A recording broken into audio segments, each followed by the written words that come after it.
नमस्कार. गौरी गणपती अगदी जवळ आलेले आहेत आणि गणपती बरोबर येणाऱ्या गौरी सणाला एक वेगळं असं वलय आहे. तर यामध्ये गौरींची स्थापना केली जाते आणि त्यांचे मनोभावे पूजन केले जाते. तर महाराष्ट्रामध्ये या सणाला काही भागामध्ये महालक्ष्मी पूजन असंही म्हणतात. तर ज्येष्ठ गौरी या अनुराधा नक्षत्रात येतात आणि त्याचबरोबर ज्येष्ठ नक्षत्रामध्ये त्यांचे पूजन केले जाते आणि मूळ नक्षत्रात त्यांचे विसर्जन केले जाते.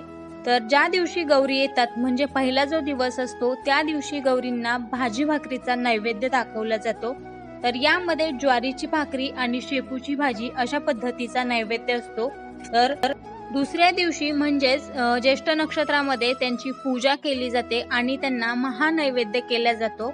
तर माहेरी आलेल्या गौरींना विशिष्ट प्रकारचे पदार्थ खाऊ घालण्याची पद्धत आपल्याकडे आहे.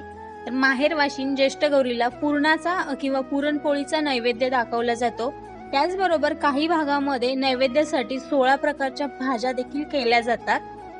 त्याचबरोबर आदल्या दिवशी आपण रात्रभर जागून वेगवेगळे फराळाचे जे पदार्थ बनवले जातात ते देखील त्यांना दाखवले जातात. संध्याकाळी हळदी कुंकवाचा कार्यक्रम केला जातो आणि तिसऱ्या दिवशी या गौरींचं विसर्जन करायचं असतं. म्हणजे मूळ नक्षत्रात आपण गौरींचं विसर्जन करतो. त्या दिवशी गौराईंना खीर कानवल्यांचा नैवेद्य दाखवून गौरींचं विसर्जन केलं जातं किंवा काही ठिकाणी शेवयाच्या भाताचा नैवेद्य देखील दाखवला जातो. तर अशा पद्धतीने 3 दिवस 3 प्रकारचे वेगवेगळे असे नैवेद्य गौरींना दाखवले जातात.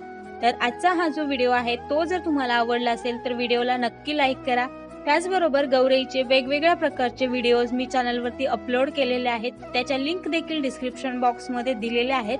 तर तिथे जाऊन तुम्ही चॅनलला नक्की एकदा व्हिजिट करा. पुन्हा भेटू अशाच एका छानशा व्हिडिओ सोबत. तोपर्यंत बाय बाय.